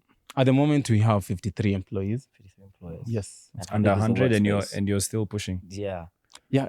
Imagine the workspace. We have a 5,200 square feet workshop where we are based, like our HQ. Then we just launched a shop 4 months ago or 3 months ago, our first flagship store, which is 130 square meter. That is square meter. Yeah. Yeah, and The reason I say that is because I want people to understand when you said you were in this rugged area with the machine Yeah, so we and moved- stacking. Ah, Now that's what I exactly. want with all the gems you've given us. It's because that's the journey from this square space to 53 employees, 150 a day. That's why I wanted that context. oh yeah, from that small space, then we went to another bigger space. Then now to this Now other in space. Yeah. Yeah, and I can tell you 1.8 years ago, nothing at our HQ existed. We didn't have the HQ, we didn't have anything. We just had a shop and a tailor somewhere. So all these things, if you take, let's say 2 years ago, none of this existed. Yeah. Gosh. That's what people don't see. And I think people know Home254 only on Instagram. They don't know what happens behind the scenes. So we have 53 people. That's our whole team. We have people working. For me to even be here today and not get worried and not get 20 calls, like there's a team that is working on the brand right now. Yeah. Delegating. So what would be the main 3 pieces of advice you would give to somebody that wants to go from this rug space to that square footage and 53 employees in apparel in Nairobi specifically? Nairobi, Kenya. So first of all, don't compare yourself. That's the thing. And this is specifically for Kenya. This is advice specifically for Kenya. For this one, stop thinking that what worked for Eli or for me or for anyone else will work for you. What you love doing or what you is not the same as what you love doing. Like what worked for me, how I do my stuff, my marketing may not work for you, right? Because we are the ones who understand our why. Yeah. So you don't know why, because you'll just do it might work for you for 3 months, but it not work for you in the long run, right? Then the other thing is delegation. This one I'm also advising myself Brother, because I'm learning it. Go, please. Yeah? This has been my lesson this year. Yeah. I can tell you 2023 has been my worst year and has been my best year. Maybe why? Because this is the time I had to make really major decisions. This is the time the people I've worked with had to leave the company. So when you're starting this year, there's something we said. Our theme for this year, I usually have meetings with my team every beginning of the year. So the first thing we said this year was the theme for this year for Home254 is building character. Oof, go. Hey. This year, we want to. We are not driving our bus to the direction that we want. We want to get the right people in the right seats. Then now drive the bus. The right people in the right seat, the wrong people off the bus, then drive the bus. So 2024 is when you're starting to drive the bus. So whatever's happened this year is just us taking this one, removing them, putting this one, changing. That's why this year I've just been asking, checking how people are behaving, their character. Are they long term? Are they seasonal employees? How long will they stay with us? So that has really, building character and holding people accountable has really made me lose a lot. We saw, yeah. Yeah, this year, I was even in I think, I can't say, I don't know if it's depression or what, but I lost a relationship. Yeah, please. Yeah, I lost a relationship that really affected me, that even got into a very major accident this year. Yeah. And only me, I could understand how it makes me feel. Only me know what really happened. And me and part of my team know what happened. But you see, the public don't know what happened. So they're going to judge the way they want to judge. And everything will be put there. And remember, you are the one who's visible. So it will be like, people really change. Once the brand grows, people change. But they don't understand the behind the scenes. So this year I've really lost relationship. But as I said, the sun will always rise. So you have to make decisions and move fast. So that was delegation. So the other thing is holding people accountable. Regardless of who they are. And for me it was hard because I'm working with friends and family. And also me, who is holding me accountable? That's the thing. So that's why I'm also held accountable by I came up with a team that can hold me accountable. But that is going to mess up your relationship. Because the moment, Eli, we've been working without any rules, anything. Then now I want to come and tell you, the business is scaling, so we have to do 1, 2, 3, 4. You have to report to me every day why the numbers are low, why the numbers are here. Then you, as Eli, you're reporting to me. Then there's someone else who is a friend or a brother who does not report. Doesn't add up. Yeah, so imagine you as an employee, how will you feel? Like you are treated differently from this other person. And how will that friend or brother or sister, how will they feel when you start treating them? Because imagine, I'm holding the CEO and family cup, which is the hardest thing. Yeah. So accountability. And the other thing is ask for help. Yeah, some people will not give you the help, but just ask for it. You don't know until you ask, huh? Yeah, and know the people you want to work with. Yeah. Because from 24 to get where it is, it's because of collaborations, just people understanding why you're doing what you're doing. Exactly. And we have so much that you can share, which I know we've just touched. Because people will ask, how did you get from Coke Studio to where we are right now? But I can tell you all, it's been a journey. And 2023 this year, if I survived this year, Yeah. it's been The toughest, huh? it's been the toughest year. Oh, I didn't tell you about COVID actually. Yeah, that one. I think we need you to come for a part 2, brother. I think we need a part it's 2 crazy. with Yeah, you. I'm telling because, you, but 2023, Yeah. this year, Mm. it taught me so much. Mm. And you've met me so many times. You always find me selling Yeah, and always this be low up key. and down. Yeah. And the other thing, I think this is the last one because I know our generation and I know what we are going through. Don't spend on things that you don't need at that time. This is what I've always been told. JB, you need to live your life now. I told you the same thing. Yeah, When we were in now the I need to karaoke thing. you've these have been 7 years of sacrifice. Now it's time to live your life. Exactly. But what does that really mean? Yeah.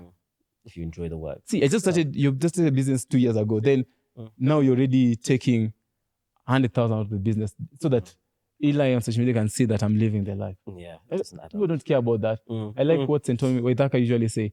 Like you want to take a loan to buy a Mercedes Benz so that your friends can say, hey, here's a nice car. Then it's done. But Like, Meanwhile, you can just cook chapati exactly. and they'll still say it's nice. Exactly. and just put that money back to the business. Yes, The discipline of putting money back to the business people underestimate. It's Retained hard. earnings. Retained It's- earnings. Yeah. It's very, very, very hard. Retained I think one of the earnings. things I heard from you is that scarcity drives innovation. Yes. Because on your whole journey, you've figured out ways for it to work because you've not gone and borrowed lots of money. You've not gone and scaled where you don't need to. Yeah. I think that's probably a tagline I'll take away from what you I said. have a business question in closing, just to close this segment on business. Yeah. You've done, the reason why you're seeing me open my phone is because I have a calculator open. Sorry. You said 150 pieces a day. I know your premium product, which is a college jacket, goes for 8,500 shillings. I water that down to 6,000. Wow. It comes out to around 27. Mike, you don't need to confirm it. Around 27 million in monthly recurring revenues. Now, there's a lot of businesses in Africa that can't even dream of getting to that number. Okay. And you're telling me you're doing this without any debt. Have you had any external capital come in? And Africa is currently seeing a huge amount of venture capital coming into our market and private equity funding that usually really healthy cash flow businesses like yours. What are your thoughts on raising external capital? Do you just want to maintain the model you have of recouping back profits? Or are you thinking about, selling a slice of your business or taking in some helpful debt that can help you scale? And if not, why? So about debt, I think this is the biggest question that people don't understand. People try to figure out about Home254. Like where we are, Eli and Oscar, we have never, and that 200,000 was it. It was like a borrowed thing. And it taught me a very major lesson. So I usually say these two things. I don't judge people who take debt, but it depends on what you're going to use it for, right? Yeah. Because if you want to, currently, the reason also I've not taken debt is because I'm going through, I said we get help, but don't get help from, local people usually, most of them are really hard to give you help. So I get help, myself and my team. I usually like tagging my team along. Yeah. Are going through a program. It's called Ascent program, where we're getting ourselves invested. This program runs for 9 months. Remember, it's taking the whole leadership team. Who And owns myself. the Ascent program? Which Synapis. It's called Synapis. Exactly, because I met the country manager of Synapis. Yeah. And she told me to come and tell you hi. Sally. Oh, wow. Yeah, actually. So Yeah. they're taking us through this journey because I told them I don't want to take money that I don't know what To do with. gonna go. Yeah. So these people have opened up our business. Like it's as if we are starting the business from scratch, figuring out our number. Like these people made us do a 5-quarter project. Like where you are right now, we need to see where we'll be in the next 5 quarters. And they're making us work to get that 5 quarters. You see, and it's not only me, it's myself. Because I don't know that terminology. They say you have a team, right? You'll be thinking here and they're thinking here. Then you'll judge them. They're not doing their job. Yeah. Yet you yourself, you're educating yourself, you're upgrading yourself, but you're not upgrading them. Yeah. So you'll sit in a boardroom, you're trying to make discussions, you cannot understand each other, Yeah. right? This person, for me, I'd say like Steve Jobs says, I'm not an expert in this thing. There's someone I have an expert in design, I have an expert in accounts, I have an expert in this. So us coming together, it helps us Home254 to be what it is. And actually now we are pumping our brakes on selling. Because we say we are pumping our brakes first on sales because we said this. if we can't figure out where we want to be in the next 5 quarters, then we'll not even have those sales in that 5 quarters. So we are pumping as we figure out building structure and foundation to be able to have those sales in the future, right? So when it comes to debt, for me, yeah, we've been offered money here and there, but I still want to control the company. I want to retain the culture to have a better foundation. Because if I get that money and give part of my business, then I am forced. These people have control. Yes. And then they start changing the culture of the company. Yeah. And they just focus on growing revenue, EBITDA. You see. And also, we are a kingdom business. Yeah, I don't know if you know what that means. It's a kingdom business. What does that mean? We practice ethical, we grow people, we run our business in terms of how God's stewardship, like we are God's stewards. Like, I want to be fair wages. We don't pay people like, the minimum wage. We see what you do, then we try to elevate you where we want you to be. Like, that's the kind of business you're running. It's hard. Because sometimes you say, if I reduce their salary, I will get more revenue. I get what you're saying. So we are in a path in February. In February, we are supposed to be doing our first pitch to investors. I think it'll be around 350 investors. So by the time now, in case we want to get this, we'll have a base on what you're going to do with this money. Because next year, the plans we have for next year are major. We will need super machines. Because we are a made to Kenya brand. You want to be proud of Kenya, right? Made for Kenyans by Kenyans. Then I was actually told to minimize how I'm thinking about first the world.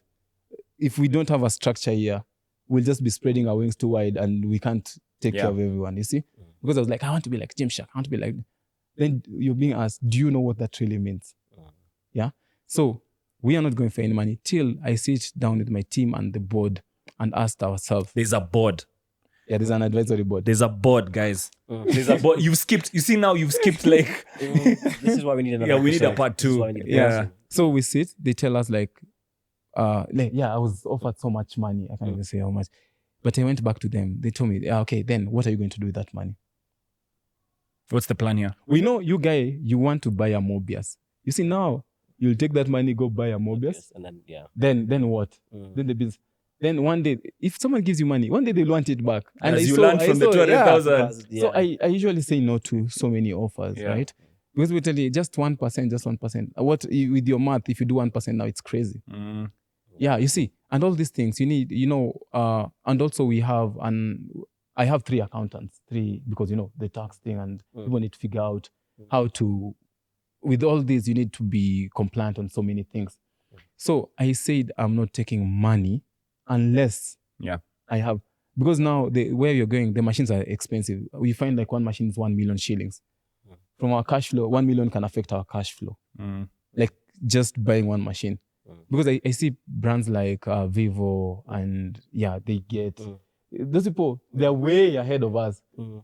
So I just need to figure out how they know how to handle that, because debt is really serious. This is how people lose their businesses. And I was telling you, and debt isn't cheap. I'm going because I want to get in that space where I also give people debt, then I get in the business. That's the goal, is to be an angel investor. Yeah, because I want to be a chairman of some board maybe. Yeah. And I don't know why And you don't will. have Let me tell you something. Kenyan fashion brands. Let me tell you something. I'll tell you here and now. I have absolutely no doubt that you will get that, because it's the small things you're saying that, you even say in passing. For example, you made a really, really quick comment that I just caught on, and I was like, this guy has no idea. Like, you said in passing that the way I scale my business and the way I kind of scale even for product or source for product is I don't want to spread too wide because I might end up being too thin. Yeah. That idea has been a tough lesson for me to learn this year, where it's like, no. Focus on where you're from and super specialize in that specific area. And that's where your market is. You also said another thing in passing that I really noticed really quickly, which is I have 36 hours to get over what it is I'm going through, even as a business. Because a lot of people fail and stay there. You understand about failing fast, the value of failing quickly and saying, this was a failure now, but I need to keep moving. I need to keep going. And just that recovery time, I feel like a lot of businesses don't have that. And growing off of retained earnings. That's also something that a lot of businesses in Kenya have to do, Yeah. And primarily why they have to do that is because the cost of debt is so high. It's all right. They don't see it because we don't see it because you don't do the calculations. You don't do that. And you're not selling equity in your business because equity is actually the highest form of, it's the most expensive form of capital. Yeah. If somebody says they're buying 10% of your business for even 10 million, 15 million, it might look like it's a lot now. But when you put that money on a long tail, they might even say they'll give it to you as a shareholder loan. So now you have to pay them back Yeah, you with have to. interest, and then they still get a slice of your business. So that these little things that you're saying, like I said, in passing. Yeah. But for me, when I hear it, I'm like, you've actually gone through. That's how I know you're a business talent, because you've gone through a lot of the evolution that a business is primarily supposed to go through in 7 years, but you've done it off of intuition and I think a lot of support. So that's like really incredible. And Sinapis, one of the people who work there is a really good friend of mine, and the particular program you're talking about is something I've also seen. Being made investment ready Yes. is something that's, I think, really, And really it's important. tough, my And lord. you have to, because there has to be a certain level of rigor so that they can It's- de-risk your business for it to be able to scale here, especially in this context, in this very difficult economy. And I think, I think in the next 3 years or even 1 year, I don't think we'll be having a similar conversation. We'll have to go through 6 secretaries. To get you. I know. Trust me. I want to be like. I want to be. Yeah. Accessible but not accessible. Yeah. Like that's the thing. Oh, and Eli, I think we were having a conversation with you about small businesses having a legal team. It's very, very crucial. Yeah. That's why I think we usually estimate it till when you signed a deal that you don't understand. Yeah. You're given an MOU. Do you know nowadays what I do? Oh, I've been sued twice, by the way. I'll just tell you. Just by the way. Yeah. Do you think I only read the heading? Do you know what I do? I take it, pass it to the legal team. Always. Yeah. Yeah, and do you know all of them? You've won. Yeah, because they're the experts, right? Yeah, because imagine now if I didn't have a legal team. You'd I will be be- stressing, take away. Let me tell you what happened. I got sued 3 days to launching of our new store. Imagine if I didn't have a legal team. That would have taken. That would have taken my time, will have messed me up, everything. The launch would have. Yeah. Do you know what I did? That rider came with, usually it's a physical copy. I opened the letter, I read. Then before the rider left, I gave him like, just take it to this address. Yeah. Then the next time I'm just saying email threads. And Like just being in the it's loop. done. Yeah. Then like that, it's, I'm telling you, the moment growth is good, Yeah. you'll get the money. But again, you get attacked so much. So even if you're not affording, just there are legal firms that offering options for, actually there's the legal firm that I use, it's called WMO. They're trying to find a segment to assist creatives because most creatives don't have legal. Yeah. And for me, like before I sign anything, like they fight for us, they ask for us, because in some rooms you don't feel like asking some things. Yeah. You don't know You how just it's want, gonna- So like you see now us working with big brands like Safaricom, like Guinness, like all these people, we need, I know sometimes these brands want people that don't know what they're doing. Yes. Yeah. But when they see also some of these brands like seeing brands that know what they're doing. So it's a two-way thing. Yeah. But for me, I'll tell you, the way the legal team has helped us, it's very, very crazy. And when we're at Home254, anyone who's starting this kind of business, achana na sisi. Like, I don't know how I'll say it. We usually say, like, you're starting today. Like, after creating let me just give an example of you. You've been doing content creation and I love your content so much. Yeah, I know sometimes I wanted to do content like you, but I'm like, man, I can't do a Monday to Friday, like Monday, Tuesday, Wednesday. No, I can't, but I like it, right? Thank you. But I'm starting my content today. I already want to do content the way you're doing content. Like, it's not possible. Can't skip the steps. I will start. I will do it once, twice. Then I'm like tired because I don't know why I'm What doing goes it. into it as well. Yeah. On the back end. Yeah. Like nowadays, like I know the kind of brand that I want to be, right?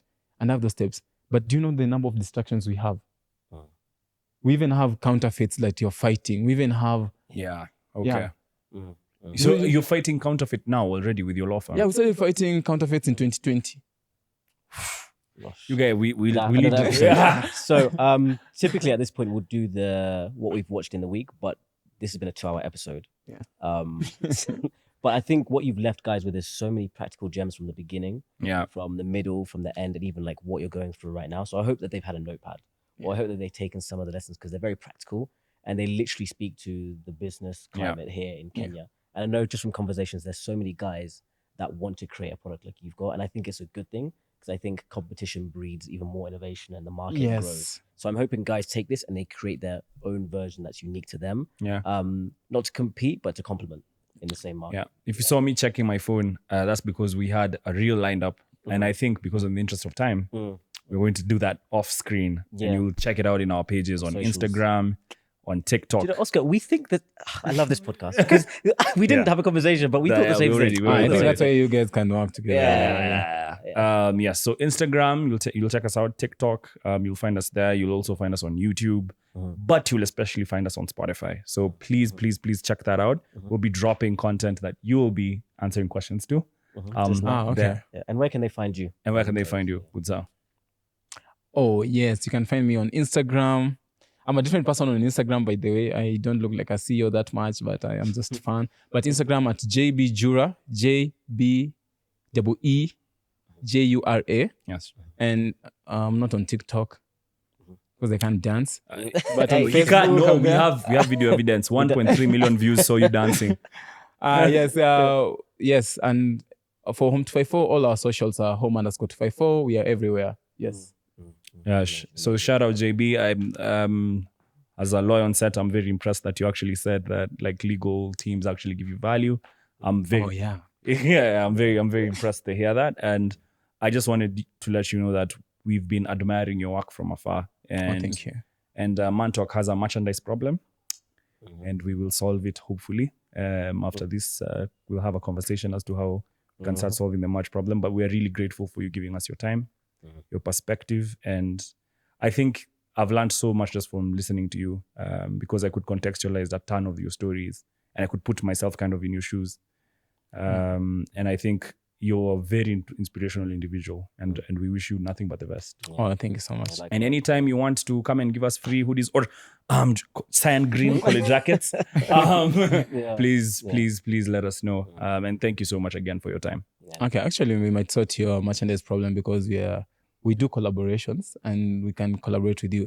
Because I think like Mantalk's values are related to our values because you guys are trying to build a community. We are trying to build a community. So if we work together, we can actually create something. Yeah. We're a kingdom podcast. We are a kingdom podcast. We are a kingdom podcast. Yes. Good. We're gonna do something. And I'm really, really happy that you guys invited me. And I know usually avoids being so much in the public. But it was a valuable combo. Yeah, but I like having freestyle conversations because I know we have just touched on, I can literally say we have touched on 25% of what Home254 journey has been like. I think we have stopped in 2020. We need to pick from 2020 to 2023. Part 2. And I'm telling you, like, it's crazy. And even being here today, having to talk about everything that happens or how it happened, it makes me realize like the path that you're and the people that we are looking up to us to just create something for themselves. Yes. Thank you so much for having me. And I look forward to maybe this is going to change maybe one person or two people's lives. That's the idea. That's the whole point of this podcast, man. It's truly a kingdom podcast. Yeah. And as we always say, we hope you've enjoyed this episode. Half as much as we've enjoyed making it. Because we had a ball. See you next week, guys. Peace. See you next week. And yes, my favorite hoodie. Cop that.